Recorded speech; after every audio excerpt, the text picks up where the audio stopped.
Causana, Monsieur Carlos Rosso. C'est un très grand honneur pour nous.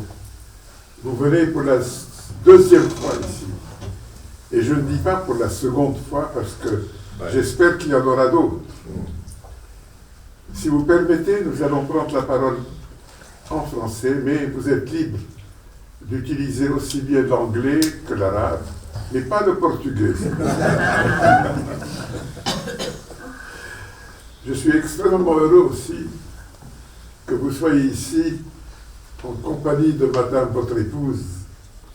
Je regarde pour voir si votre fille est là. Non.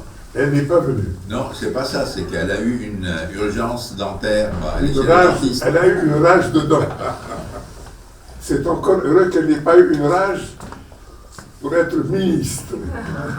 Parce qu'actuellement, tout le monde veut être ministre. Monsieur Rossum, je suis très heureux de vous accueillir. J'ai beaucoup réfléchi pour savoir comment vous accueillir. Qu'est-ce que vous êtes? Est-ce que vous êtes seulement un homme d'action? Est-ce que vous êtes un homme de parole? Est-ce que vous êtes un scriptomoteur? J'ai beaucoup réfléchi parce qu'hier j'ai vu la photo du ministre des Affaires étrangères de l'Arabie Saoudite rendant visite au président désigné, Nawaf Salam, chez lui à la maison. Et j'ai vu cette photo au salon de M. Salam, tout un mur entièrement tapissé de livres, probablement anciens. Je me suis dit, ma femme ne m'aurait jamais permis de mettre autant de bouquins dans le salon. Et je me suis dit, c'est certainement un scriptomoteur.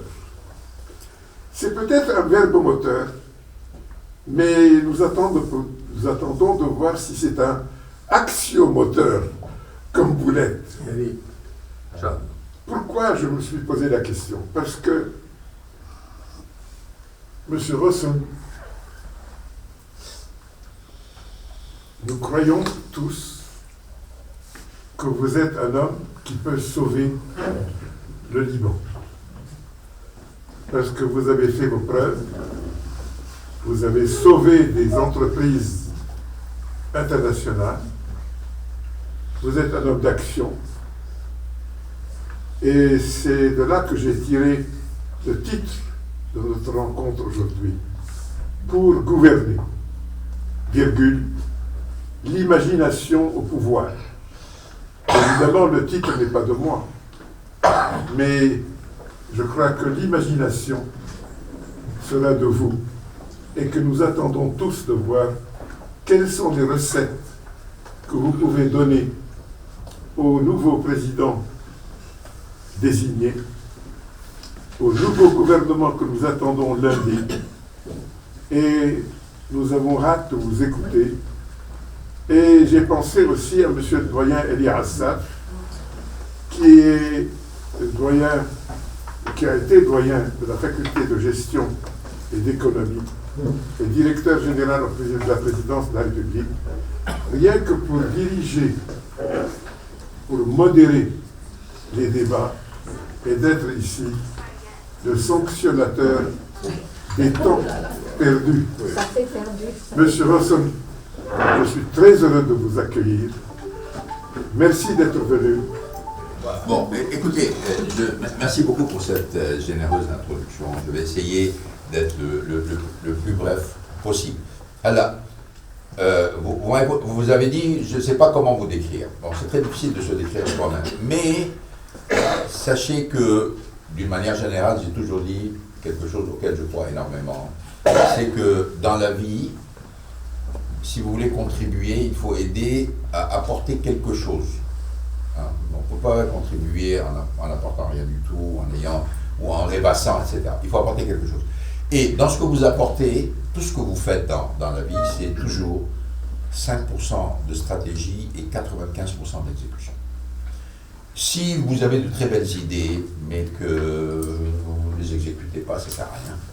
Et j'ai toujours dit qu'une stratégie moyenne, excellemment exécutée, est bien meilleure qu'une excellente stratégie moyennement exécutée. Toujours. Alors ça, c'était mon principe. Alors, je n'en parle pas en tant que professeur, j'en parle en tant qu'homme d'expérience qui a travaillé dans plusieurs continents, sur plusieurs entreprises, connu beaucoup de challenges, beaucoup de crises, dans tous les sens. Et je me suis toujours entouré autour de moi de gens qui étaient essentiellement centrés sur transformer. Hein. C'est pas du matin, hein. Il faut réfléchir, bien sûr, il faut choisir la bonne voie, mais derrière, il faut vraiment se concentrer sur l'exécution. Alors, ce que vous attendez de moi aujourd'hui, je ne pense pas que ce soit de la philosophie générale, c'est un certain nombre de convictions que j'ai, après avoir vécu dans le pays pour la première fois 5 ans. Avant, je ne connaissais pas vraiment le Liban, je le connaissais en tant que touriste qui venait de temps en temps respirer un peu d'oxygène, etc., pendant une période qui était extrêmement intense de vie professionnelle. Mais là, j'ai pu observer au bout de 5 ans tout ce qui s'est passé et vraiment regarder en profondeur. Donc vous me demandez, et c'est même pas de leçons que je donne, hein, c'est un certain nombre de convictions basées sur l'observation de la réalité. Observation de la réalité compte tenu de l'expérience que j'ai eue. Et comme vous le savez, mon expérience, elle est représentative puisque j'ai eu jusqu'à 450 000 employés, je gérais des entreprises qui faisaient 150 milliards de dollars de chiffre d'affaires, on dégageait 15 milliards de dollars de profit par an, on était devenu le premier constructeur mondial avec des Chinois, Américains, Japonais, Argentins, Brésiliens, Français, Allemands, etc. Donc tout ça, ça vous donne l'expérience, ça vous donne du vécu que vous essayez de transformer en quelles leçons je peux en tirer pour transformer quelque chose de différent. Bon. Moi, j'ai 3 choses, et là, ça va être facile pour moi. C'est une question qui m'a été posée il y a 3 jours au cours d'une conférence. C'est finalement, quand vous observez le Liban, quelles sont les choses que vous observez, quelles sont les choses qu'il faut qu'on fixe? Très simplement, 3 choses. Premièrement, unicité de commandement. Si vous avez une épicerie, je ne parle même pas de grande entreprise, encore moins d'un pays, si vous n'avez pas d'unicité de commandement, vous ne faites rien. Ou vous avancez au millimètre. A priori, si vous êtes en crise, unicité de commandement est condition absolument fondamentale pour faire quoi que ce soit. Si vous n'avez pas d'unicité de commandement, tout ça c'est du rêve. Rien ne va se passer. Unicité de commandement. Or, vous savez très bien que pour des raisons diverses, confessionnelles, historiques, il n'y a pas d'unicité de commandement. Et elle n'existe pas, c'est peut-être justifié. Mais dans ce cas-là, si on veut les justifier, il faut accepter que nous devenions un autre pays pauvre, mendiant, espérant un avenir meilleur et une réalité très pire. Donc, unicité de commandement fondamentale. Vous me dites, oui, mais nous avons ceci, nous avons ça. Oui, mais le peuple est là pour changer. Hein. Si le peuple ne veut rien changer, dans ce cas-là, il assume les conséquences du fait qu'il ne change pas. La chose la plus frappante pour moi du manque d'unicité de commandement, c'est quand j'ai appris, je ne le savais pas, mais j'étais catastrophé, que vous savez que ce qu'on appelle le Premier ministre n'est pas un Premier ministre, il est un président du Conseil des ministres. Et le président du Conseil des ministres n'a aucune autorité sur les ministres. C'est-à-dire qu'une fois qu'il les nomme, ils sont totalement indépendants. Bon, alors j'imagine, je dis, moi, je suis à la tête d'une entreprise, je nomme des vice-présidents, puis une fois que je les ai nommés, je ne les contrôle plus. C'est une catastrophe. C'est une catastrophe totale. Il n'y a aucun moyen que vous aboutissiez à quoi que ce soit dans un système de ce type. Donc nous, à la base, on fait un truc qu'un épicier ne ferait pas pour gérer son épicerie. Alors encore moins un pays. Bon. Tant que ça, c'est pas réglé, c'est pas la peine. Vous pouvez amener des génies, des machins, des trucs comme ça, c'est pas... Ça, c'est un non-sens pour n'importe qui est à son béaba du management, ne parlons même pas des gens qui sont des leaders. Unicité de commandement extrêmement importante, elle n'existe pas, il faut la changer. Deuxième élément, nous avons un système opérationnel de l'État qui est obsolète, antique, etc. Et la notion de base de l'État, c'est le service. Hein? Je suis élu par le peuple et je rends service au peuple. Hein? Un juge, quand il est nommé, est payé. Pardon? Pas payé par dans l'État. L'État n'a pas d'argent. Il prend notre argent et puis il dit voilà, je vous nomme. Il est là pour respecter les lois, pas pour avoir sa propre opinion, que je sois de gauche ou de droite, ou de ceci ou de cela, ou de tel parti ou de tel, etc. Et appliquer la loi en fonction de ça. Mais ça, c'est à tous les niveaux. Je parle de la justice, mais je peux parler de tout un tas d'autres domaines dans lesquels l'État le système de l'État a perdu son sens premier, qui est celui d'être au service du citoyen. Plus au service citoyen, il devient au service d'un parti, d'une communauté, d'un village, d'intérêts particuliers, etc. Donc déjà, alors, il n'y a aucun pays au monde où ça fonctionne comme ça, mais nous, on est tellement loin de ça. On est tellement loin de ça que ça en devient extrêmement problématique. Le système opérationnel de l'État, et moi je l'ai vécu franchement parce que j'ai essayé d'aider un certain nombre de start-up ici, les pauvres. Leur principal problème, c'était même pas leur idée de base, c'était même pas le fait de réussir, de réunir des capitaux, c'était de faire passer un certain nombre d'autorisations entre différentes administrations qui ne se parlent pas entre elles. Il fallait 5 ministères pour signer un document ridicule. Vous dites, mais finalement, je suis dans un pays qui manque d'électricité, qui manque d'eau, dans lequel il y a le système scolaire pourri, etc. Et j'ai des administrations qui passent leur temps à signer des documents pour lesquels ils n'ont aucune valeur ajoutée. Kafkaïen. Système opérationnel de l'État ni d'être changé. C'est pas très compliqué. Hein. Il suffit d'une volonté de dire non, on va changer de système et vous pouvez le faire. Alors, donc, unicité de commandement, système opérationnel franchement indigne d'un pays où il y a quand même une intelligentsia qui est à un niveau mondial. Ce sont quand même des hommes à un niveau mondial. Hein. J'ai aucune honte de dire, moi j'ai embauché des tas de Libanais dans mes boîtes, c'était parmi les meilleurs. Hein.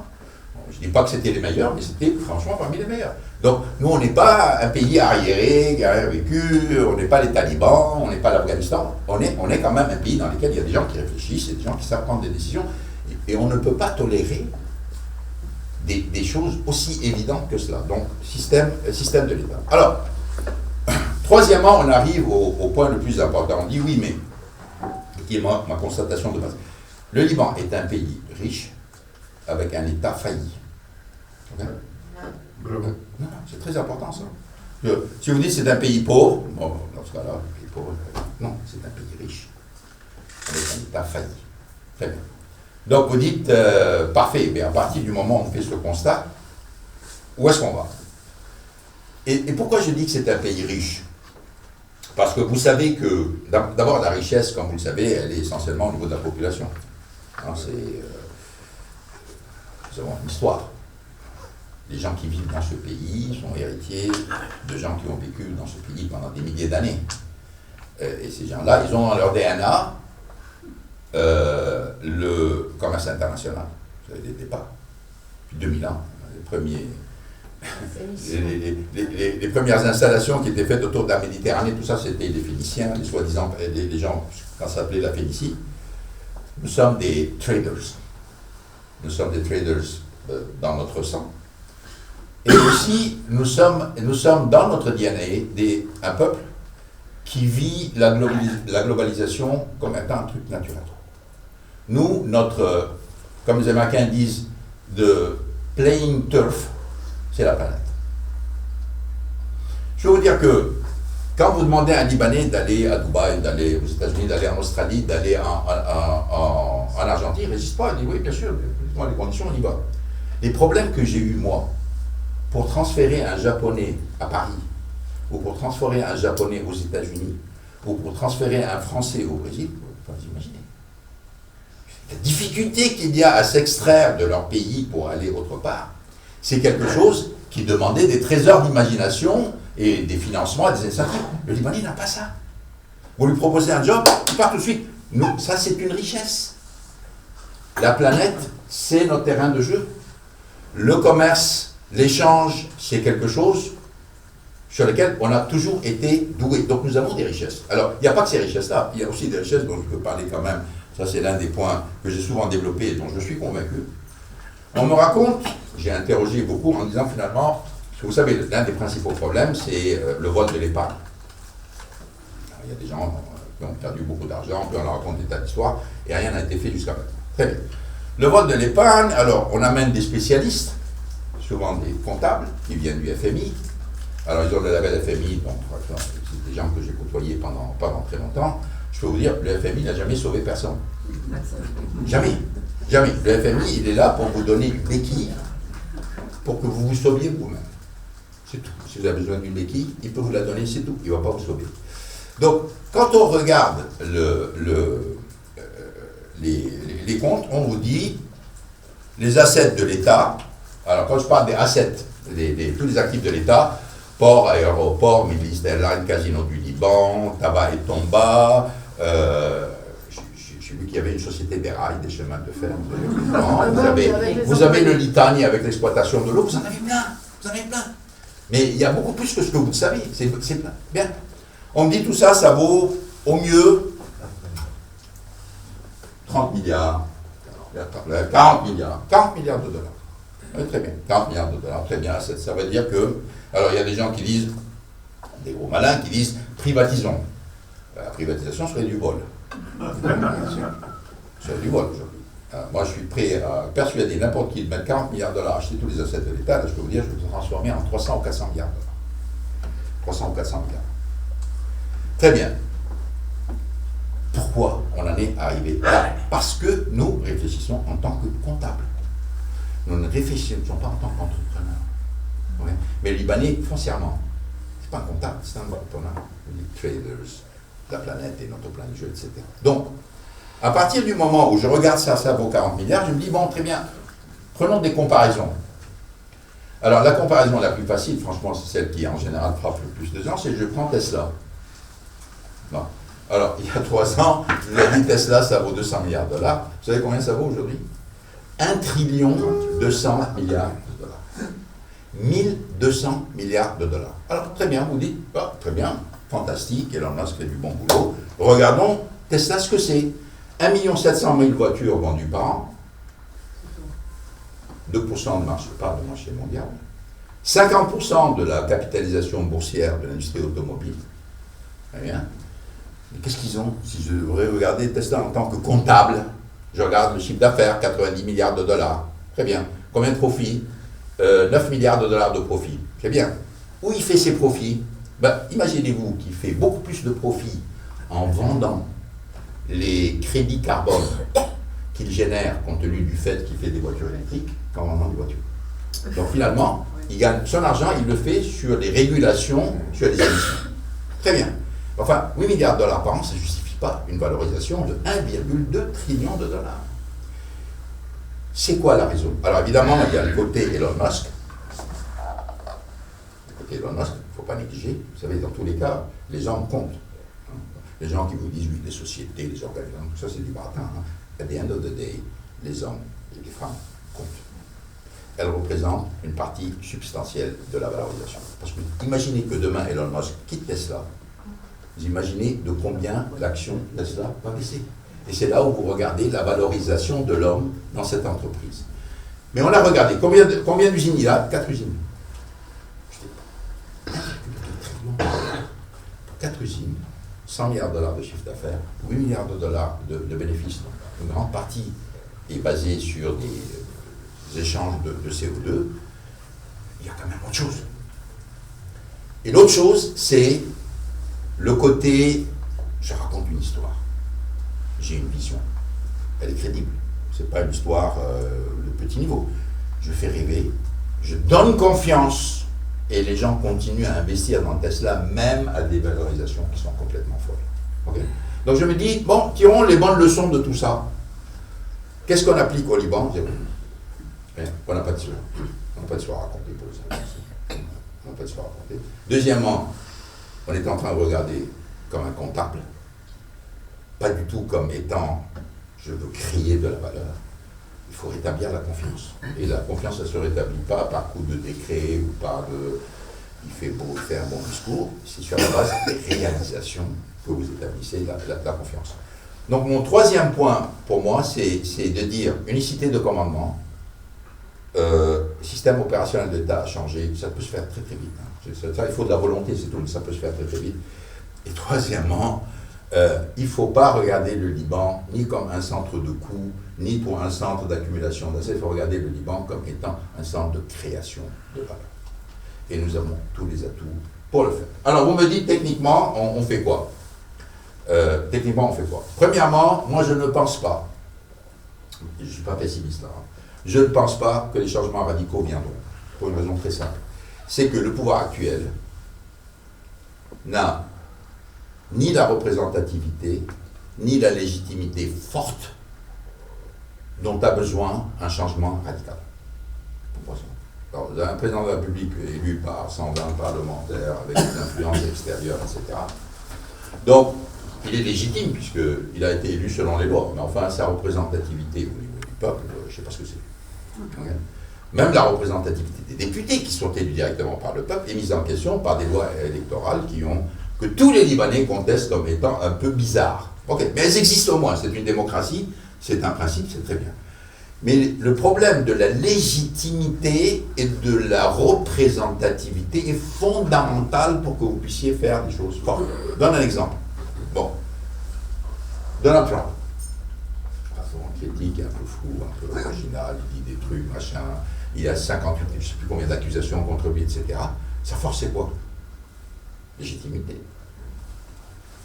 Et il a la majorité du vote. Incontestable. Il fait trembler tout le monde. Il ne fait pas trembler tout le monde parce qu'il est supérieurement intelligent ou pas. Non, pas du tout. C'est parce qu'il a la force du vote populaire incontestable. Incontestable.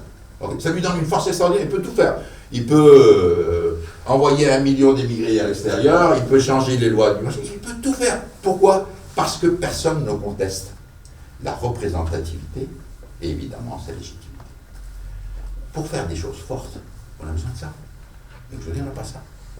On a peut-être la légitimité selon des règles assez biscornues dans lesquelles on est dit celui-là par celui-là, avec des tas d'interférences étrangères qui sont mises en valeur. Ah, le Saoudien est venu. Ah, le Français est d'accord. Ah, punaise, ça, complètement, dans n'importe quelle démocratie, si vous arrivez avec quelqu'un qui dit, moi j'ai le support de l'Iran ou j'ai le support, etc., le mec, il est fusillé. Il est fusillé. Ben, chez nous, au contraire, il dit, moi j'ai le support de tel pays, donc c'est une force. Mais ça ne peut pas marcher comme ça. Parce que les gens qui vont subir les décisions, qui vont participer à l'effort, si quelque part, ils n'adhèrent pas au fait que, oui, il me représente. Alors, je n'ai peut-être pas voté pour lui, mais il me représente. Okay?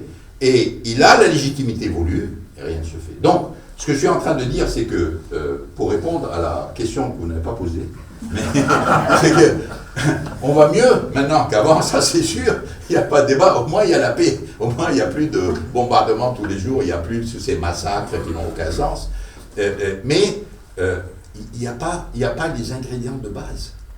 Les ingrédients de base, pour tout pays qui est en crise, hein, on est sur ce que les Américains appellent les burning platforms, on est sur une burning platform, vous ne pouvez pas attendre, il faut agir assez vite. C'est qu'on n'a pas les conditions, mais ça ne veut pas dire qu'on ne peut pas les avoir. On peut les avoir, mais ça veut dire qu'il va falloir beaucoup d'explications, il va falloir compter sur les prochaines élections qui arrivent dans 15 mois. Oui, mais il faut que quelqu'un se lève et aille à cette bataille en disant, vous savez, si on va continuer à faire la même chose, on va avoir les mêmes conséquences. Hein. Ça c'est sûr. S'il faut faire quelque chose de différent, eh ben, à ce moment-là, on peut espérer des résultats différents. Donc, vous me dites, est-ce que je suis optimiste? Oui, parce que ça va mieux qu'avant. Très bien. Mais nous avons un long chemin à faire. Et le chemin doit être basé sur quelques principes. Ce n'est pas révolutionnaire, c'est des principes de base que vous appliquerez même si vous avez une épicerie, une cité de commandement. Mon système opérationnel doit fonctionner. Les gens doivent avoir l'impression que moi, en tant qu'épicier, je suis là à votre service. Hein. Je ne suis pas là pour que vous veniez me rendre hommage ou pour que nous puissions exploiter cette épicerie en présentant un compte d'exploitation complètement biseauté parce qu'il y a des flux qui vont dans tous les sens que personne ne contrôle. Enfin, je dirais, ça ne peut pas continuer. Ça a duré pendant 30 ans, mais ça nous a amené à quoi? Nous sommes probablement à la catastrophe. Il y a 30 ans ou 40 ans, les gens de Singapour étaient venus faire un benchmark au Liban. Enfin, c'est extraordinaire. Les gens de Singapour étaient venus au Liban. Ils étaient venus, ils ont fait un benchmark. Ils ont dit comment ils font ces gens-là, etc. Ils ont appliqué, et très très bien, les leçons. Et regardez où ils sont aujourd'hui. C'était un pays pauvre, sans ressources. Une population divisée, etc. Et aujourd'hui, c'est l'une des l'une des meilleures places mondiales, non seulement sur le plan financier, mais sur le plan de la sécurité, sur le plan du développement, etc. Donc, il n'y a pas de fatalité, mais encore faut-il que nous le voulions. Encore faut-il que nous le voulions. Mais ce n'est pas des décisions difficiles, c'est une décision de vote. C'est des décisions de vote d'un côté, et c'est des décisions de... Il va falloir que quelqu'un se lève et prenne le fardeau de dire, moi je ne vais pas vous raconter les mêmes salades que tout le monde, nous on va parler de ça, et nous on s'engage sur des résultats, et nous on s'engage sur de l'exécution, et pas du tout sur des grands principes. Et alors j'ai fait une introduction très très longue, ça a été de la guerre. Et maintenant je suis prêt à répondre à toutes les questions.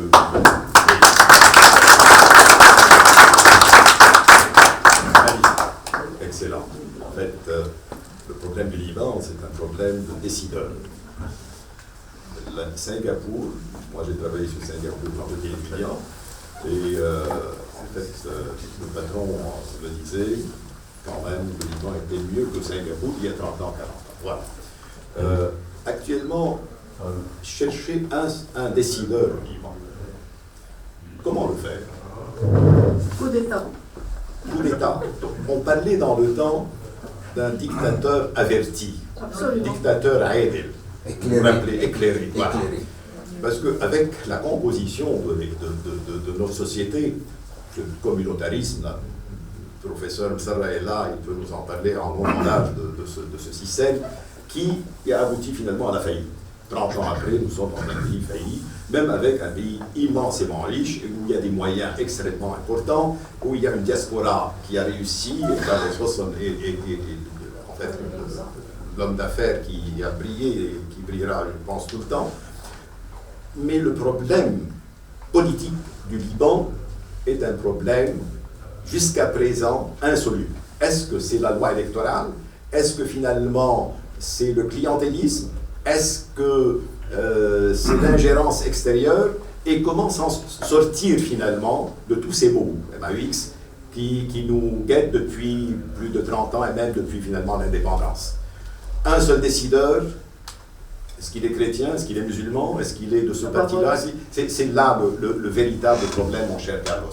Et est-ce que tu as une recette pouvant amener à ce pays qu'on aime vraiment, comment peut-on créer un seul décideur?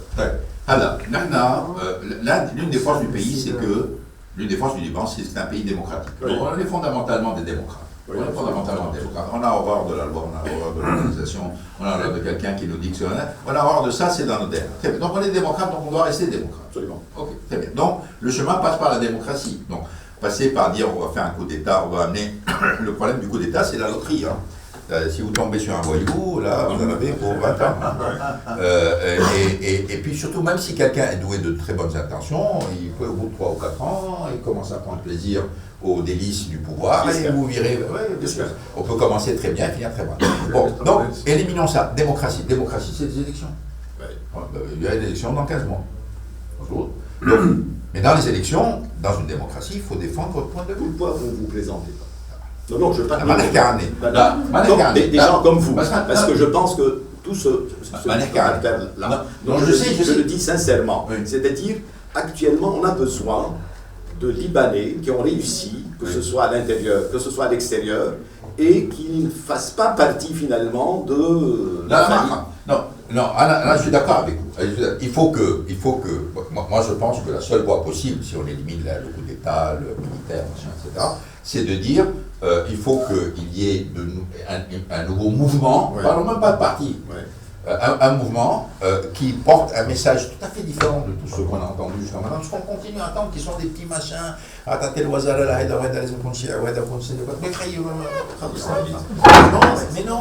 mais c'est tellement médiocre par rapport au drame que vit le pays et que les gens ressentent. Donc il faut qu'il y ait un mouvement, ne parlons pas de parti, dans lesquels les gens prennent conscience, non, bon, très bien, nous sommes à la croisée des chemins, mais ça, il faut le communiquer, il faut que les gens se rendent compte que, c'est vrai, c'est pas, ça fait des années que, finalement, on a quand même un seuil de pauvreté qui est, selon les statistiques, 50-60% de la population. On a un problème de malnutrition. Voyez on les donner. On n'a pas d'électricité depuis 4 ou 5 ans. Moi, je vais raconter une anecdote qui est quand même époustouflante. Petite anecdote pour vous montrer combien l'État est complètement dysfonctionnel. Et ça n'a rien à voir avec le parti politique. L'État est dysfonctionnel. Et juste pour vous amuser, nous avons une maison de campagne à Douman. Et donc, on a voulu installer un bon environnementaliste où nous avons installé des systèmes de plaques solaires etc. Très bien. Parfait. Je demande ah oui, il faut des autorisations. Très bien. Alors, si vous installez 15 panneaux solaires, la municipalité est OK. Parfait. S'il y en a plus que 15, il faut que ça descende au ministère de l'énergie.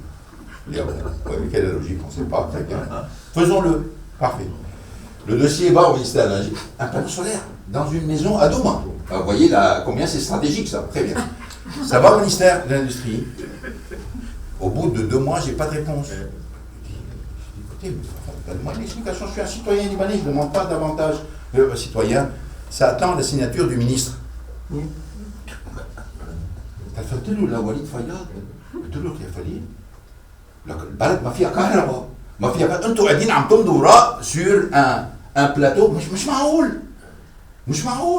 non il y a des choses un ministre ça ne devrait pas passer son temps à signer des documents. Un ministre il est là pour traiter des crises actuelles et préparer l'avenir. Il ne doit pas regarder autre chose.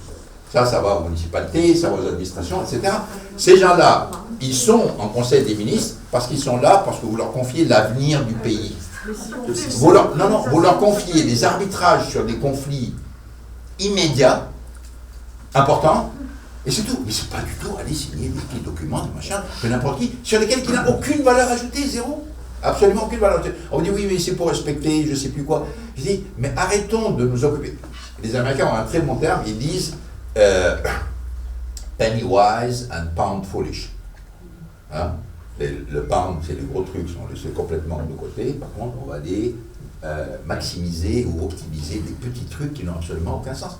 Il faut qu'on arrête ça. Donc, pour revenir à votre question, moi je pense que c'est un mouvement. C'est un mouvement avec des discours clairs. Je pense qu'un mouvement, aujourd'hui, un parti, aurait vraiment un boulevard devant eux pour mettre à genoux tout le monde compte tenu du bilan magnifique dans lequel on se trouve aujourd'hui. Et franchement, à the end of the day, c'est le peuple libanais qui doit choisir. Ouais. Dans toutes ses composantes. Il doit dire qu'est-ce que je veux du développement, je veux reconstruire le pays, ou bien je veux passer mon temps à discutailler avec des petites batailles communautaires, régionales, etc. C'est tout. Et c'est le peuple qui décide. Et le peuple peut très bien décider le déclin. Vous savez, hein? Nous avons un très bon exemple aujourd'hui, hein? Malheureusement. C'est la France. Oui. Hélas. C'est le déclin. Attendez, c'est évident. Et c'est évident. Moi, je l'avais prévu, parce que je connaissais le président qui vient d'être élu, hein, c'est pas un grand copain. J'avais vu quand il était déjà conseiller de Hollande, au départ. Quand il a été nommé ministre, j'étais choqué. Quand il a élu président de la République, je me suis dit, mon Dieu, où est la France? Alors après, oui, t'es contre lui, machin, etc. Je dis, attendez voir le résultat. Regardez mon ami aujourd'hui. Regardez, un pays riche, avec plein de ressources. Avec un peuple aussi qui a marqué l'état de civilisation. Regardez où ils en sont. Une dette à 3,3 trillions d'euros. Un budget qui n'arrive pas à comprimer, c'est quand même pas très compliqué. Des décisions courageuses que personne ne prend. Je dirais, et vous allez voir, finalement, les petits problèmes, vous les poussez en avant, vous les laissez, ils deviennent de plus en plus gros, jusqu'à obtenir une taille dans laquelle il faut vraiment un bain de sang pour le résoudre. Donc, vous voyez, un peuple peut choisir un déclin, volontairement ou involontairement. Il peut choisir un déclin. Donc, il ne faut pas penser que la démocratie va nous sauver. Mais au moins, on a peut-être une chance avec la démocratie qui est un sursaut. Et nous, on a une chance de sursaut parce que la situation actuelle est tellement catastrophique. Sur le plan économique, sur le plan social, sur le plan de l'éducation. C'était sur le plan de la sécurité et de la souveraineté. J'espère qu'au moins cela sera résolu. Que sans sursaut sur ce plan, là encore, il n'y a pas de fatalité au succès. Hein. Si on ne se lève pas et qu'on ne prend pas le manche, il ne se passe pas grand-chose. Voilà, arrête déjà. Je vais ouvrir le débat. Rafi. Question. Permets-moi de ne pas être d'accord avec toi sur la démocratie. La démocratie consiste à diriger la tête par les pieds. Et à partir de là, c'est là où nous sommes aujourd'hui au Liban. Nous avons toujours basé notre politique sur la démocratie et voilà, on est arrivé. Je joins à cela un autre problème qui s'est greffé, c'est la résilience du Libanais. La résilience du Libanais est un drame catastrophique et je ne sais pas comment on va faire. Si tu as des idées, comment faire pour que cette résilience se transforme dans un réveil et que la démocratie ne soit pas le handicap que je pense elle est. Où est le récipient? Merci. Alors, moi, je ne dis pas du tout que des systèmes forts ne peuvent pas résoudre les problèmes du pays. Hein. Je ne dis pas du tout ça. Je dis que le Libanais est fondamentalement démocrate. Donc, lui imposer un régime qui n'est pas un régime démocratique, on est déjà à l'antipode du système. Ça va demander beaucoup plus d'efforts. Alors qu'un régime démocratique, il aura au moins la représentativité et la légitimité pour faire des choses beaucoup plus fortes. Okay? C'est plus difficile, le chemin est plus ardu, mais à mon avis, it's more lasting. Ça dure plus longtemps, parce que vous ne pouvez pas contester cela. Un dictateur, vous pouvez le contester en disant, attends, celui-là, il a pris par la force des armes. Et puis la dictature, le problème, c'est que vous n'êtes jamais assuré de la qualité des personnes. Hein. Si vous tombez là encore sur un voyou, vous êtes très mal barré. Donc, personnellement, je ne suis pas très favorable à ça.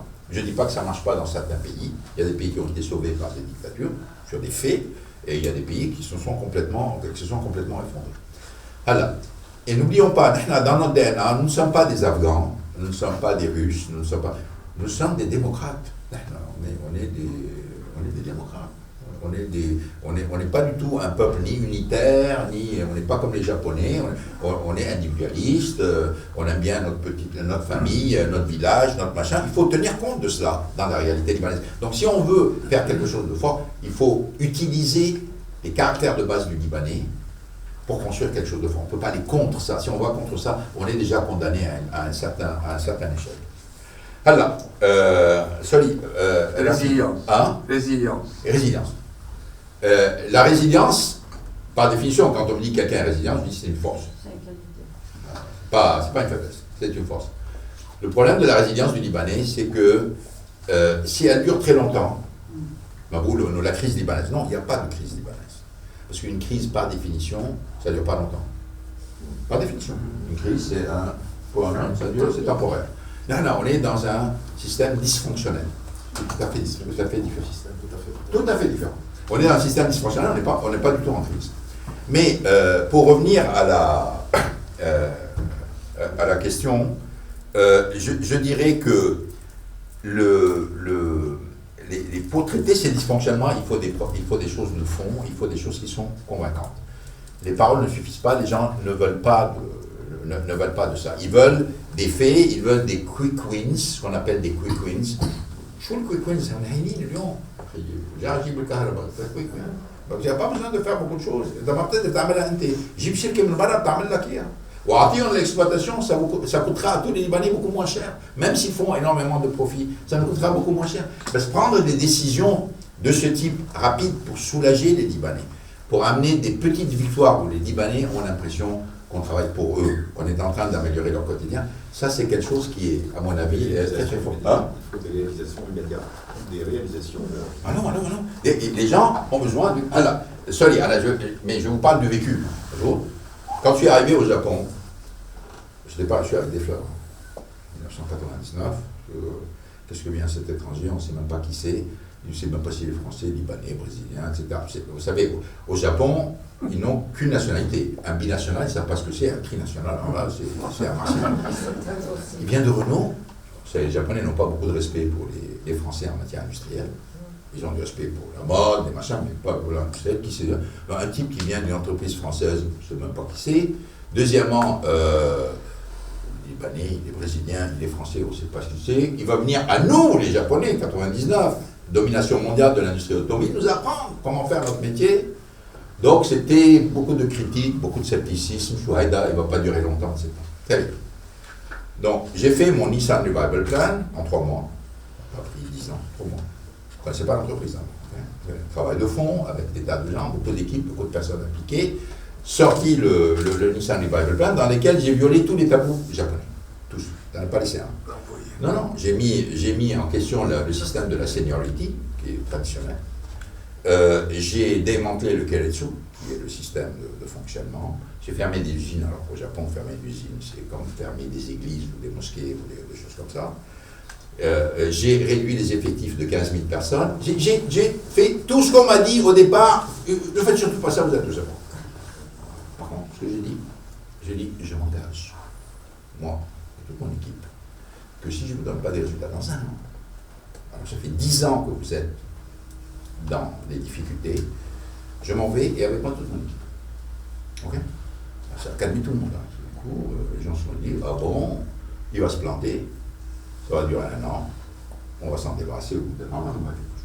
Très bien. Au bout d'un an, à la surprise générale, vous amenez des résultats. Alors, les mauvais coucheurs ont dit, ah, il a fabriqué des comptes, ils ont pris des tas de provisions, etc. Attendons l'année prochaine. Deuxième année, troisième année, et après, tout le monde. C'est-à-dire que même dans l'environnement le plus hostile, à partir du moment où vous faites ce qui est correct et ce qui va amener des résultats, les gens vont vous rallier. Et ils vont vous rallier en masse. Parce que les gens sont plus sensibles aux résultats qu'aux paroles. Mais si vous n'avez pas de résultats, vous n'avez que la parole. Hein. Mais aussi, nous sommes des adultes, hein, nous sommes habitués à écouter des discours. Les jeunes, vous pouvez les embobiner avec des paroles, parce qu'ils sont encore jeunes, ils n'ont pas encore d'expérience. Mais c'est très, très, très difficile de maintenir une situation pendant très longtemps dans lesquelles il n'y a pas de réalisation, dans lesquelles il n'y a pas des victoires, mais pas des victoires que vous racontez comme des victoires, mais que les gens auxquels vous vous adressez reconnaissent comme étant des améliorations. Et vous avez été très bien récompensé par les Japonais. Ça, c'est autre chose. Vous savez, je suis le patron, le longest serving CEO de l'industrie automobile depuis qu'elle existe, quand même resté 19 ans au Japon. Les Japonais jusqu'à maintenant, et j'ai beaucoup de témoignages, me respectent, m'envoient des messages de sympathie en disant on est honteux de la façon dont mon pays vous a traité. Mais la base du problème au Japon, c'est pas le Japon. C'est la France. Ouais. Et c'est plus particulièrement Emmanuel Macron.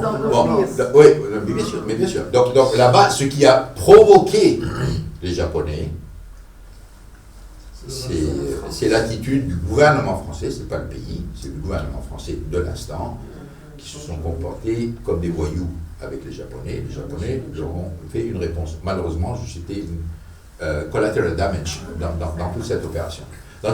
Et vous avez vu les résultats. 2018, Renault, Nissan, Mitsubishi, numéro 1 mondial, 3 entreprises en croissance, 3 entreprises profitables.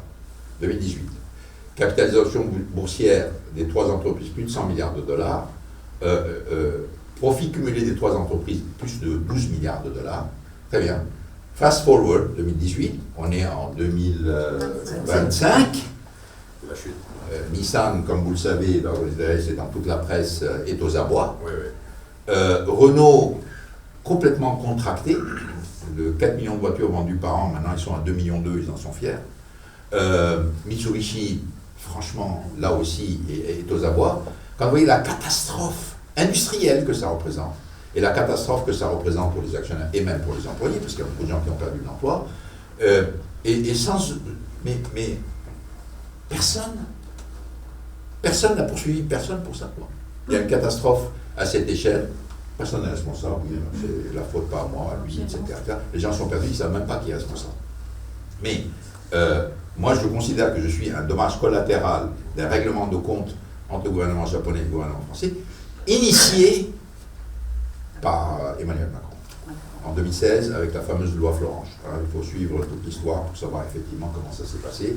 Et après, ils ont mis en place tout le système que vous connaissez. Oui. Vous semblez avoir un optimisme modéré par rapport au dernier développement au Liban. Je comprends, je partage. Mais il faut avouer qu'aujourd'hui au Liban, il y a un optimisme très enthousiaste par rapport à ce qui se passe. D'abord, est-ce qu'il est injustifié? Deux, en tant qu'homme d'affaires, avec les moyens du bord, what's the best case scenario, what's the worst case scenario? Avec ce qu'on a. Oui.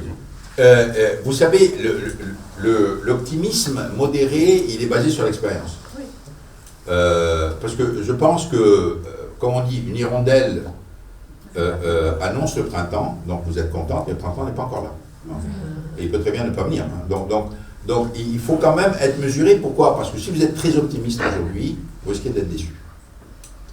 Vous risquez d'être très déçu. Alors si vous êtes modérément optimiste, vous pouvez obtenir des réalisations. Alors, si vous dites qu'est-ce qu'on peut faire aujourd'hui? Bon, alors, je pense qu'il y a un certain nombre de priorités qui ont été annoncées, mais il faut les faire. Moi, quand on m'annonce des trucs, je dis je vais bien, mais j'ai connu tellement de choses que moi, l'annonce, ça ne dit rien. Je veux voir la réalisation. Je veux voir la réalisation. Et les premières annonces, c'est rétablissement de la souveraineté de l'État et des armements de toutes les milices. Bon, c'est pas encore fait. Hein. Bon, là, pour l'instant, c'est des annonces. Très bien, donc on va voir comment ça va se faire. Hein. Sans déclencher intervention israélienne, américaine. Pacifiquement, comment vous allez faire ça? Premièrement, hein. Bon, moi, tant que c'est pas fait, ça, bon, je suis prudent. Deuxièmement, ils ont parlé de la justice. Pas d'interférence dans la justice. Ok? Très bien. Ben, comment vous allez le faire?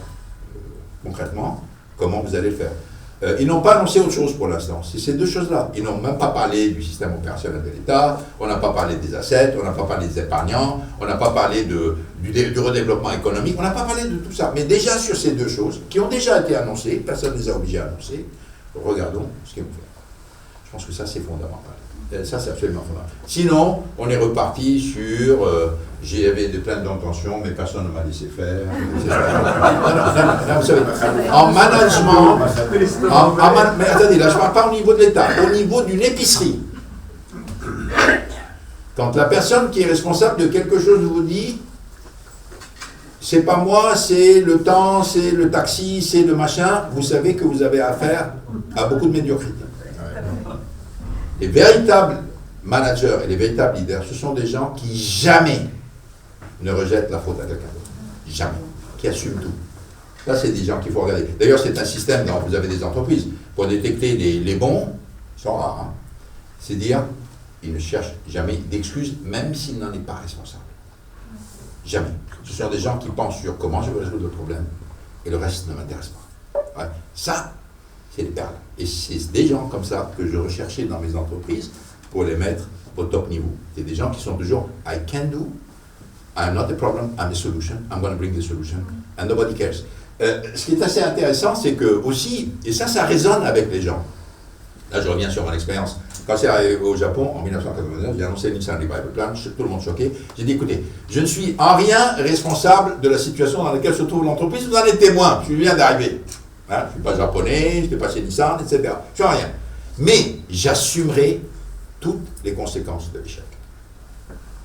Et ça m'a donné tellement de crédit avec les Japonais que ça les a neutralisés. De dire, ah, voilà, quelqu'un qui est responsable de rien, mais qui assume, et qui dit qu'il dans un an, il ne délivre pas les résultats qu'on attend, il s'en va, ils étaient bluffés.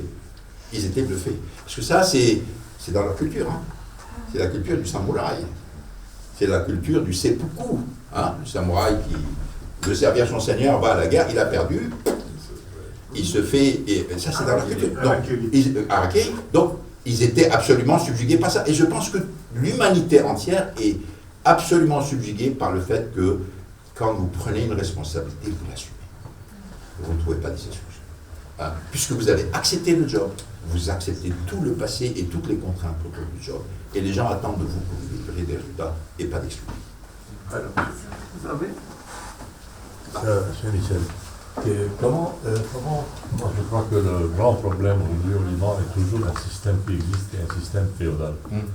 Comment pouvoir se débarrasser du système féodal au Liban et pouvoir sortir de ce système d'arrière-grand-père à grand-père, à fils, à petit-fils, surtout en politique. Je trouve que c'est aberrant, malgré ce qu'on peut laisser la place à des gens valables. Une solution. On va faire un arrêt.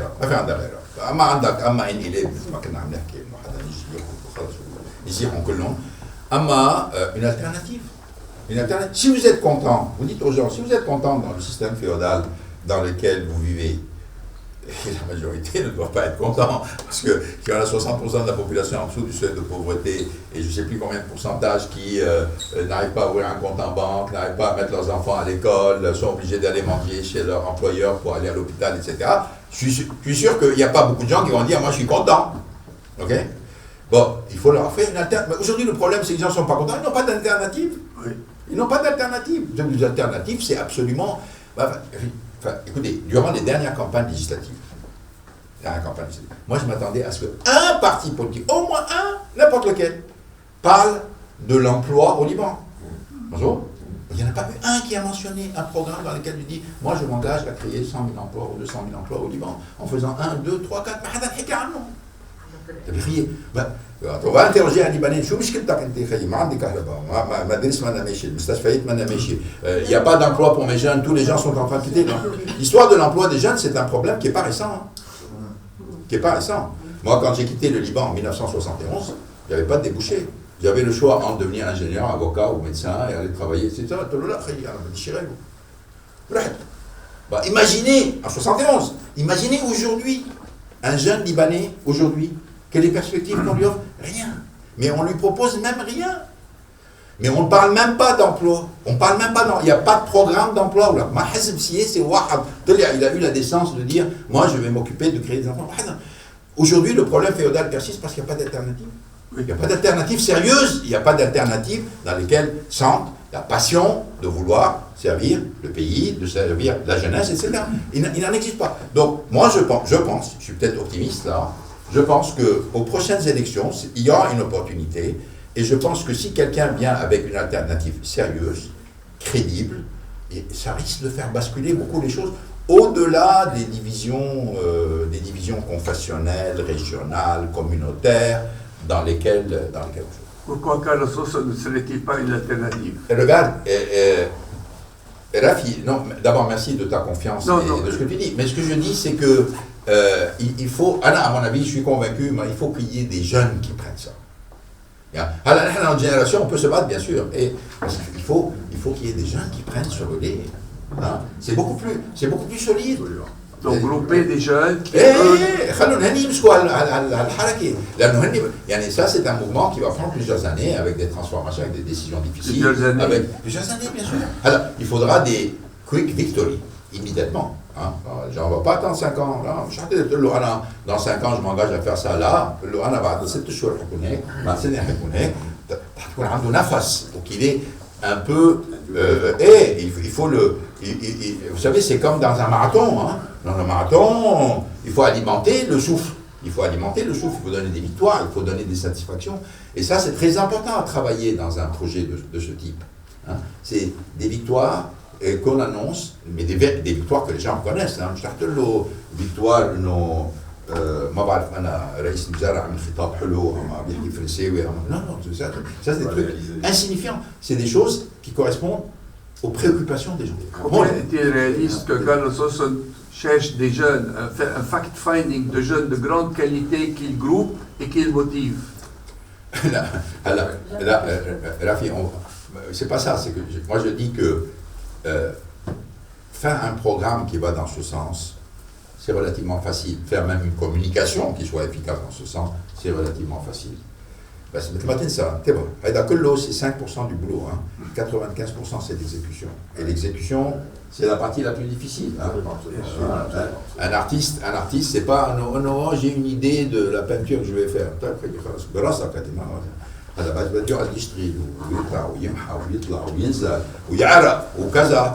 Parce que le management dans des situations de crise, c'est de l'artisanat. C'est un artiste qui travaille. Parce qu'il n'y a pas de bouquin, il n'y a pas de manuel, je fais 1, 2, 3, 4, ça marche. Non, je sens que ça va dans ce sens, je sens que ça va dans ce sens-là, je vais taper à droite, à gauche. Et là, ce qui est bien par contre, c'est que les résultats sont là ou ne sont pas là. La sanction, elle est immédiate. Je fais des choses bien ou je fais des choses pas bien et je suis guidé par les faits. Carlos Sosa a une auréole. Tafoulia, les auréoles, l'accusation, la rakaboulia, Non, mais vous voyez, c'est ça ce qui est extraordinaire. C'est que malheureusement, on est aujourd'hui dans une situation dans laquelle les médias n'ont pas d'esprit critique.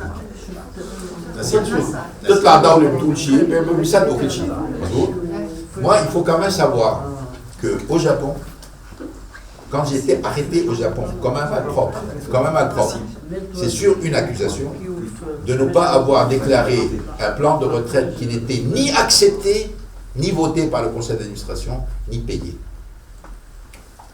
Antoine. Vraiment, vous avez posé avec le plus de profondeur le problème de l'exercice de l'autorité dans les sociétés pluralistes. C'est le problème qui me préoccupe depuis 50 ans. Oui. Et il a un côté institutionnel, oui, qui a été complètement bafoué, mais il y a un très grand côté culturel et éducatif qu'il faut vraiment travailler. Oui, le Libanais, l'intérêt général, le sens de la loi, le sens de l'égalité. Et je donne un exemple de la Suisse. Il n'y a pas un pays où il y a plus de diversité qu'en Suisse, à tous les niveaux. Mais vraiment, ils ont le sens de la légalité, de la loi, de l'État. Ça demande un très gros travail éducatif. Nous avions entrepris, on nous a fait échouer. Vraiment, c'est le problème de l'autorité. Je me rappelle, là, Georges Naash, quand j'avais écrit un article dans l'Orient le jour, il y a 80, c'est qu'il avait posé aussi dans les conférences du Sénat. Nous devons faire de l'autocritique et travailler ces deux aspects du problème. L'autorité, le ministre, le chef de l'État et la culture du Libanais. Quand on parle d'action, parce qu'il y a beaucoup de gens qui disent « Ah, mais c'est très compliqué, ça prend beaucoup de temps, machin. » Non, rien ne prend du temps. Rien ne prend du temps. Vous pouvez, à condition d'avoir la bonne approche, vous pouvez résoudre des tas de problèmes vite. Non pas en violant les gens ou en les forçant, pas du tout, en disant ok, qu'est-ce qui va les motiver, qu'est-ce qui va les faire bouger, utilisez ça pour obtenir des décisions. Je vous donne un exemple. Vous savez qu'au Japon, c'est bien connu, il y a la culture du consensus. Les Japonais, pour prendre une décision, ils sont connus pour prendre des décisions très lentement. Et pourquoi ils prennent des décisions très lentement? Parce qu'ils veulent s'assurer que tout le monde est d'accord. Alors ce qui fait que s'il y a quelqu'un qui fait de l'opposition, la décision dure éternellement. Pour être prise. Mais pourquoi le Japonais aime le consensus? Parce qu'il se concentre sur la partie prise de décision pour que l'exécution aille beaucoup plus vite. Bon, ça c'est culturel. Je vous prends une deuxième culture qui est la culture française. Là c'est l'inverse. La prise de décision est rapide, brillante, intellectuelle, des machins, c'est le chef qui part, n'a rien à foutre des oppositions. Très bien, la décision est rapide, elle est prise. Derrière, l'exécution est catastrophique. Pourquoi? Parce que tous les types qui font des choses contre cette décision vont passer leur temps à mettre des bâtons dans les roues. Je ne suis pas d'accord, il n'a pas dit ça, moi j'ai compris ceci et cela. Donc moi j'avais à traiter, j'avais une entreprise française, deux entreprises japonaises et une entreprise française, avec deux cultures différentes. Un, lent à la décision, rapide à l'exécution, parce que lent à la décision, et l'autre, rapide à la décision, mais très lent et mauvais dans l'exécution, parce qu'il n'a pas respecté les critères. Donc il faut comprendre ça et agir en fonction de ça.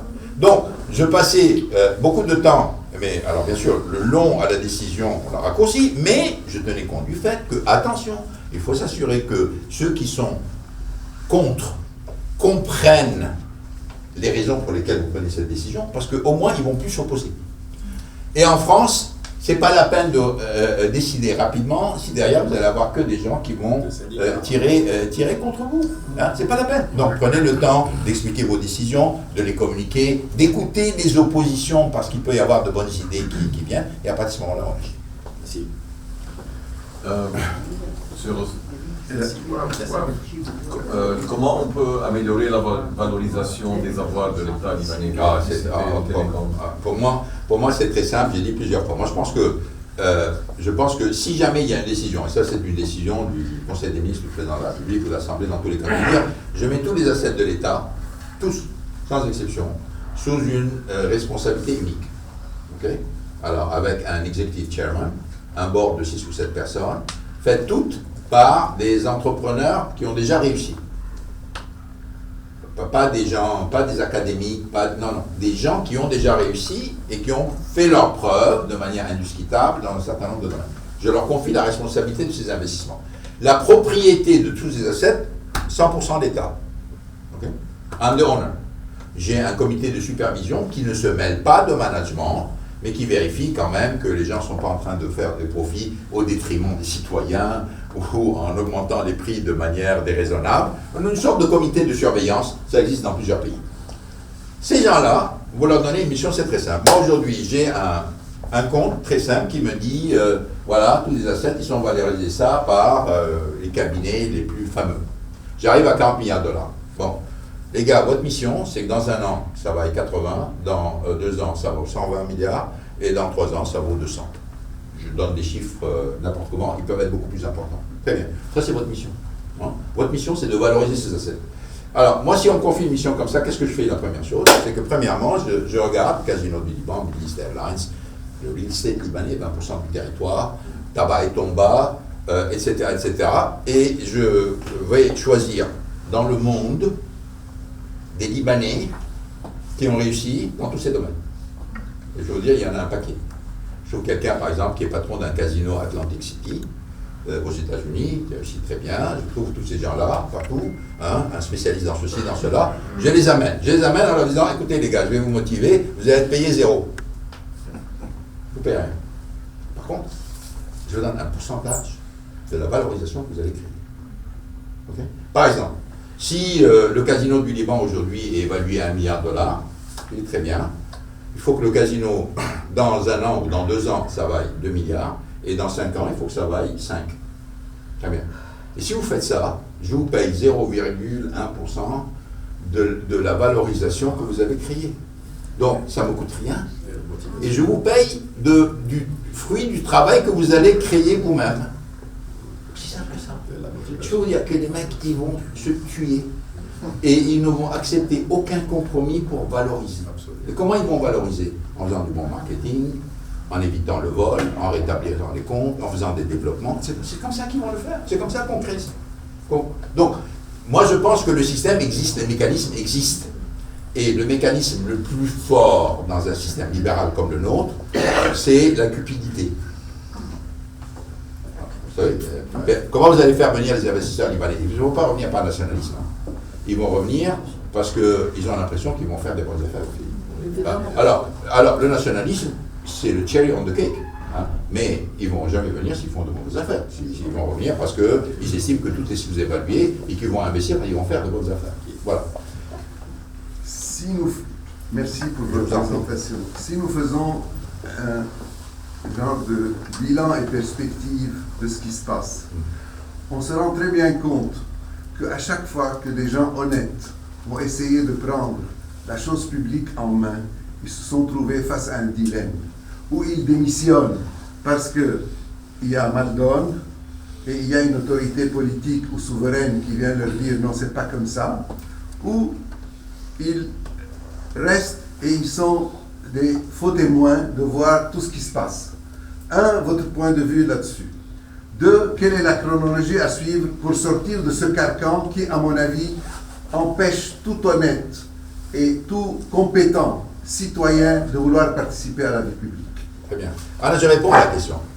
On ne peut pas le résoudre le problème par le bas. Le problème doit se résoudre par le haut. À l'Interpool, effectivement, le type de bonne volonté qui arrive dans un système, il est obligé soit de se démettre, soit de se soumettre. Très bien. Donc, ça veut dire que la solution, il faut changer au sommet. C'est pourquoi je dis, moi, finalement, il faut taper à la tête. Il faut que la tête change. Si la tête ne change pas, ça ne change rien.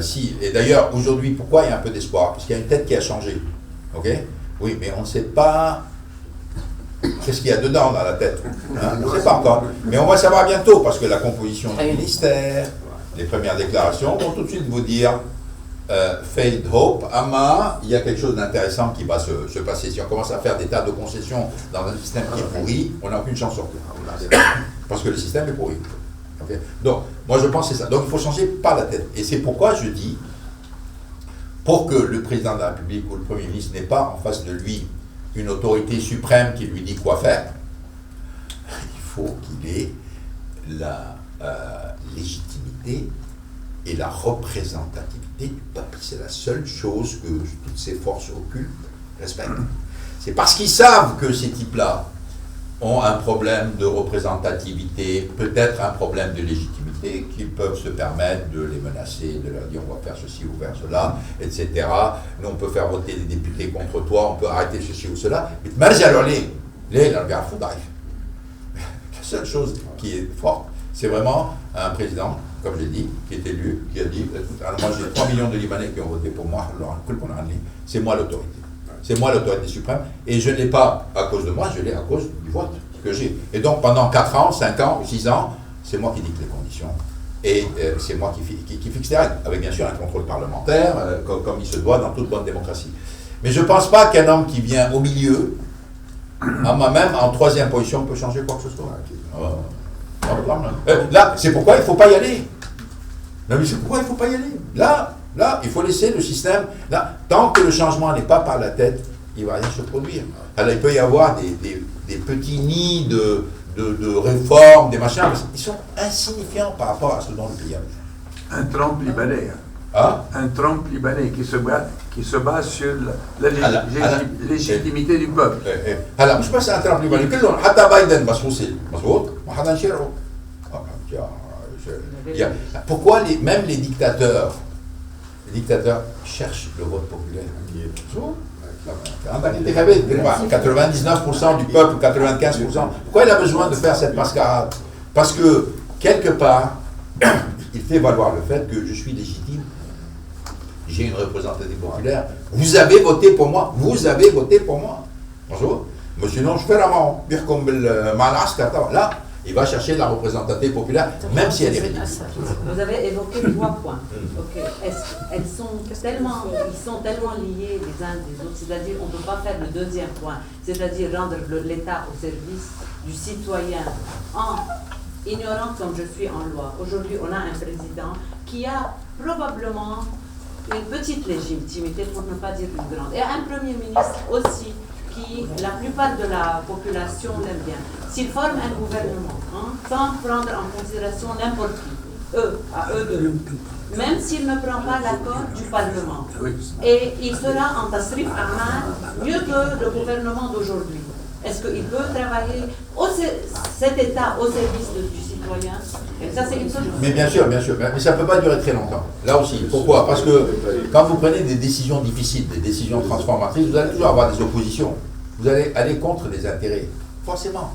Vous allez avoir contre des intérêts. Donc vous allez avoir des oppositions. Et les oppositions aujourd'hui sont très bien développées. Ils utilisent le social media, ils utilisent la presse. C'est facile d'utiliser un journal contre vous, de faire des attaques, etc. Donc, pour résister à ces attaques, il faut à tout prix que votre légitimité, votre représentativité ne soit pas mise en doute. إذا بلشوا يقولوا له أنت مين جايبك حقيقي؟ عندك منين نايب صوتوا لك إنه خلص لا le type. Alors, pourquoi les députés sont très forts? Pourquoi les députés sont très forts? Parce que les députés disent moi أنا جبت 25,000 صوت مظبوط؟ ça vous donne force, ça donne légitimité ما حدا مشاركوا. أنا لا اجتمعوا 3 أشخاص واتفقوا علي شو معناتها؟ بحبك اليوم بكره ما بحبك ça compte pas tellement. Donc je pense que pour que ce soit durable et que ce soit fort, il faut qu'on revienne au problème de légitimité et de représentativité. Monsieur Zrek. Il y a madame qui a interrogé. Vous-même, vous avez dit que 50%, même, voire 60% de la population est sous le seuil. Anna, je l'ai lu quelque part, madame. Oui, bien entendu. Maintenant, dans 15 mois, on va avoir des élections. Est-ce que vous pensez que ces élections vont faire une grande différence? Ça veut dire que les gens qui ont faim, ils ne peuvent pas amener ses enfants à l'école. Avec $100, vous pouvez acheter son vote. Comment on va avoir ce changement? Et une autre question, s'il vous plaît. Et qu'est-ce qu'on fait avec le confessionnalisme au Liban? Ça veut dire qu'on a un grave problème, qu'on n'arrive même pas à le résoudre. Et qu'est-ce que vous pensez aussi de la décentralisation? Ça,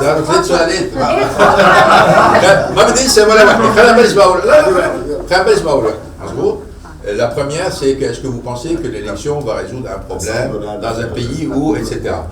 L'élection ne va rien résoudre. Moi, ce que je suis en train de dire, c'est que s'il n'y a pas une alternative à ce système féodal, à ce système confessionnel qui soit crédible, les gens vont rester dans le même système. Pourquoi? Parce qu'ils sont habitués à ça. Et devil you know better than a devil you don't. Donc il faut qu'il y ait une alternative. Une alternative, ça veut dire qu'il faut qu'il y ait quelqu'un qui se lève, qui dise moi, si vous votez pour cette équipe, pour ces gars, je vais m'engager. Voilà le programme et je m'engage. Je ne non, je m'engage à faire ceci et cela. Donc, mais s'il n'y a pas d'alternative, madame, je suis d'accord avec vous, l'élection ne va servir à rien. On va reprendre les mêmes, un peu plus modernes, un peu plus jeunes, et on va recommencer. Confessionnalisme. Confessionnalisme, vous êtes chi, la décentralisation. Mais qui?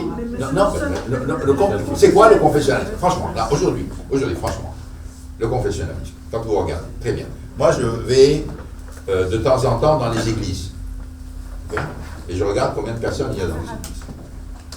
Okay? Très bien. Ce que je constate, c'est qu'il y en a beaucoup moins aujourd'hui qu'il y en avait quand j'étais jeune.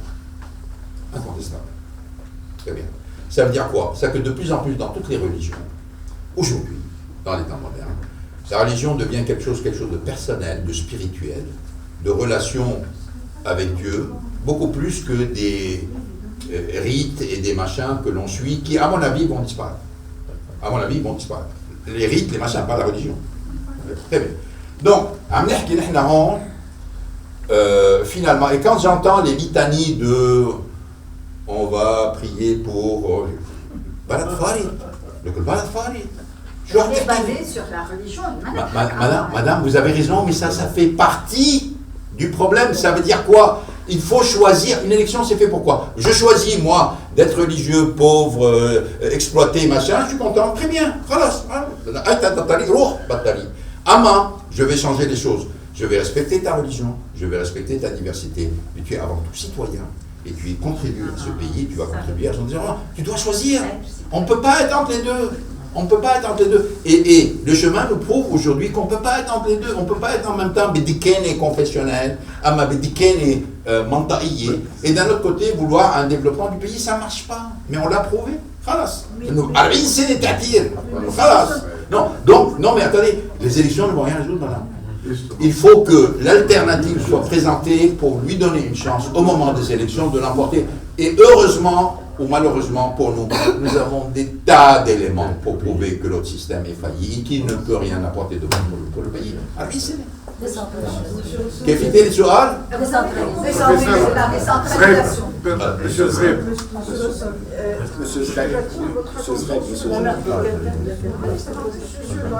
la suite de ce que vous dites, vous savez, tous les modèles occidentaux ne sont pas automatiquement transposables chez nous. C'est tout à fait. On ne peut pas nier qu'avec tout l'effort qu'on a fait, même quand Taïf a dicté le fait qu'on abolisse le confessionnalisme, ce qu'on a jeté par la fenêtre est revenu par la porte, ou l'inverse. En réalité, autant le Libanais est dans son ADN démocrate, autant je pense au stade où nous en sommes, en tout cas à ce stade de l'histoire, le confessionnalisme est aussi dans l'ADN du Libanais. Je ne conteste pas, mais je ne conteste pas. Oui, mais il faut l'assumer. Il faut l'assumer, mais il faut... ultimately, ce n'est pas une transposition des régimes complètement... Mais pas du tout, madame. Malheureusement, vous ne m'avez pas compris. Moi, je ne suis pas du tout de transposer des systèmes actuels. Je parle des problèmes du Liban, comment les résoudre sur la base d'une expérience managériale, personnelle, au Japon, en France, aux États-Unis, au Brésil. Je ne parle pas des systèmes occidentaux. Je ne pense pas qu'ils vont fonctionner pour nous. Nous sommes un pays oriental. Nous avons une culture tout à fait différente. Absolument pas. Il faut arrêter de calquer sur qui que ce soit. Il faut partir du terrain. Mais c'est ce que j'essaie de vous expliquer tout le temps. Partir du terrain, construire quelque chose qui correspond à nos besoins. Aujourd'hui, nous avons un problème. Nous avons des contre-performances partout. Occident, Orient, Gaza, Madrichou, Massih, Tatir, Mafi Kahraba, Mafi Madaris, Mafi Kaza. C'est un fait. On part de ça et on dit on va faire mieux. Et on dit unicité de commandement. C'est pas occidental, c'est rien du tout. On dit système opérationnel. On est en train de parler de choses qu'on dit. Il ne faut surtout pas penser qu'on est là pour copier qui que ce soit. Ça ne marche pas. Chaque problème, vous devez faire quelque chose qui corresponde à ce problème. Dernière question. On ne peut qu'être sensible au fait que vous essayez très concrètement de concilier la logique horizontale, reflet de la diversité au Liban, de la représentativité, avec la logique verticale, garante de l'efficacité, en proposant par exemple que le chef de l'exécutif puisse révoquer les ministres. Cela va de soi. Mais une question, pensez-vous qu'on peut gérer un État en qui se résume la collectivité nationale après tout? Comment on gère une entreprise? Première question. Deuxième question, au regard des changements dans la région, faut-il infléchir un peu la vocation traditionnelle économique du pays ou il n'y a rien à changer? Ok. Awal Soual, je ne pense pas qu'on gère un État comme on gère une entreprise. Je ne pense pas. Je vais vous choquer, je pense qu'un État est plus facile à gérer qu'une entreprise. Je vais vous dire pourquoi. Parce que vous pouvez raconter des tas de conneries. Dans une entreprise, vous ne pouvez pas. Parce qu'une entreprise, vous avez un bilan tous les ans, vous avez des profits tous les ans, vous avez une capitalisation boursière qui ne dépend pas de vous, vous pouvez gueuler, menacer, etc. Ça ne change rien du tout. Dans un État, vous pouvez faire ça. Vous pouvez raconter des conneries. Vous pouvez dire un truc inverse, vous pouvez soudoyer, plaire, vous pouvez promouvoir les gens. Enfin, c'est plus facile. Il y a des exemples. Non, mais je peux vous donner 50 exemples. Donc, je ne pense pas qu'on gère de la même façon, mais je pense qu'il faut s'inspirer de ce qui fonctionne dans les entreprises, non pas pour les copier, mais pour dire il faut quand même qu'on mette un peu de rigueur dans le fonctionnement de l'État. Dans une entreprise, le client est roi. Hein? إذا إجا واحد بيشتري عربية ما بيصلي عربية إذا ما انبسط بيبعت protestation بتقول لي يامي. Vous avez tous des entreprises. Vous ne pouvez pas accepter qu'un client soit maltraité. احنا بالدائرات بنروح citoyen qui est le véritable client de l'État libanais. ما حطلع فيه. أعطيني مصاري تعمل لك هيك وظبط لي هيدا ما حطلع فيه. Donc il y a des systèmes de fonctionnement qui ne sont ni occidentaux ni rien du tout, c'est du bon sens. Un être humain a envie d'être servi. Il confie son sort à quelqu'un d'autre, mais il lui dit ok, donne-moi au moins du service. Je ne peux pas être dans une situation dans laquelle je confie mon sort à quelqu'un et il s'en fout. Ou il le fait pour sa propre exploitation. Ça, c'est pour la première question. Donc, je suis d'accord avec vous, c'est pas la même façon. Il y a d'une certaine façon, c'est plus facile, parce que vous pouvez raconter des autres au niveau d'un État, alors qu'au niveau d'une entreprise, vous pouvez pas. Alors, ajouter des autres. Je pense pas que changer, non. Nous sommes un pays de tourisme, de services, de médication, de culture, de logistique. Nous avons des atouts d'agroalimentaire, nous avons des atouts, mais exploitons-les. Un exemple qui m'a beaucoup frappé, c'est l'eau. Vous connaissez l'histoire de l'eau. Il y a beaucoup de gens qui ont travaillé sur l'eau au Liban. La statistique qui m'a le plus frappé, d'ailleurs ça faisait partie d'une plainte israélienne aux Nations Unies. Israël dit, nous on reçoit 100% de précipitations d'eau par an, nous utilisons plus que 100% parce qu'ils recyclent même ça. Le Liban reçoit 100% de précipitations, beaucoup plus que nous, il n'en utilise que 30%. Et c'est pourquoi justifier Tabirayé. C'est ça l'argument. Jusqu'à maintenant, ça en a resté. Pourquoi on a 100%, on dit 30%? Me sentez-il? Là.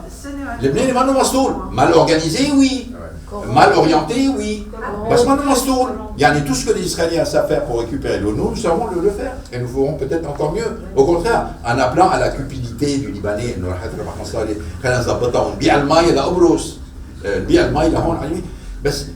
cette forme de passivité, de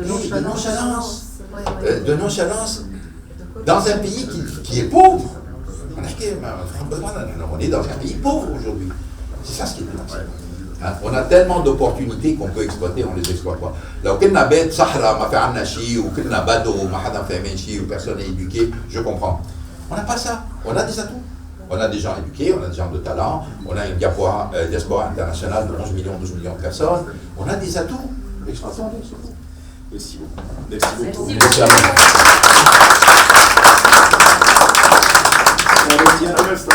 Ce qu'on retient, vraiment, c'est une intervention qui donne espoir. Ça, c'est, je pense qu'on a eu toute cette impression-là. Et je vous demande, parce que cette proposition m'a vraiment touché, ce conseil d'administration de 6-7 personnes d'hommes d'affaires, cette société dans laquelle il faudrait mettre les assets de l'État et de les fructifier sur les X années à venir. Moi, je propose, et je pense que tout le monde partage mon opinion, que vous soyez à la tête de cette société.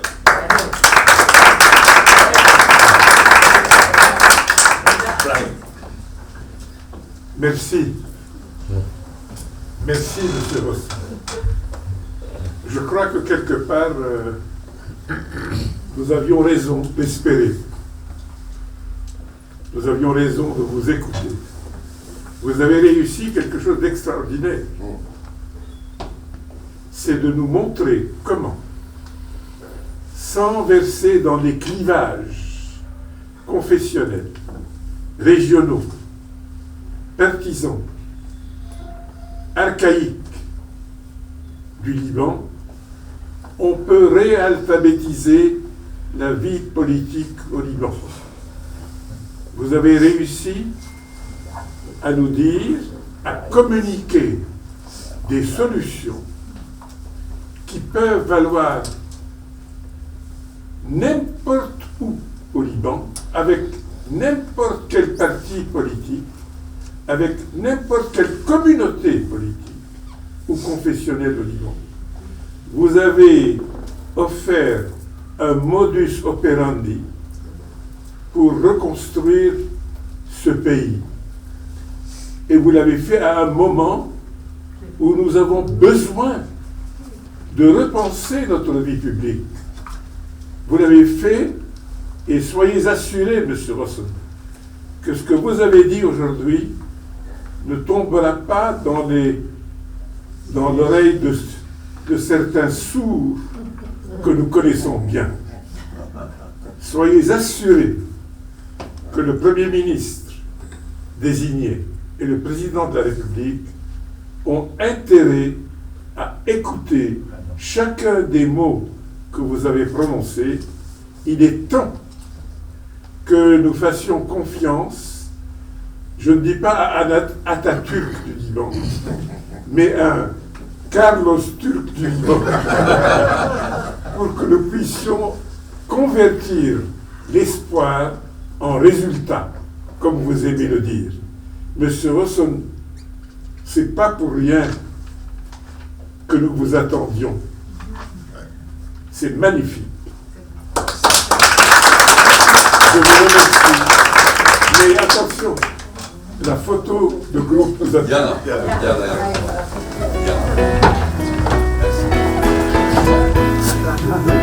là.